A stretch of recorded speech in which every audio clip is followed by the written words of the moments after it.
Ce que tu ressens face à une carte est plus important que sa signification. Je t'explique pourquoi.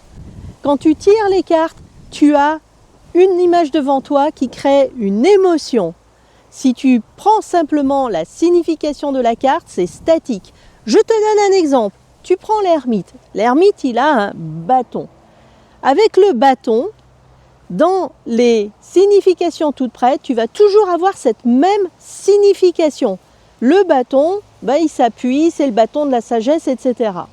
Par contre, toi, quand tu vas tirer la carte de l'ermite, si tu la tires par exemple le matin, admettons, avec une question particulière, le bâton, il peut te faire penser au bâton de pèlerin, par exemple. Et ça, c'est ta signification à toi. Elle est différente de celle que tu as pu lire, mais elle est importante parce que c'est ton ressenti personnel.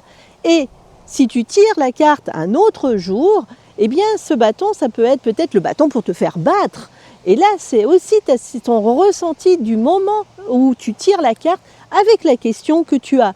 Donc, tu vois, c'est à nouveau personnel et très individuel. Et c'est très loin du bâton de la sagesse.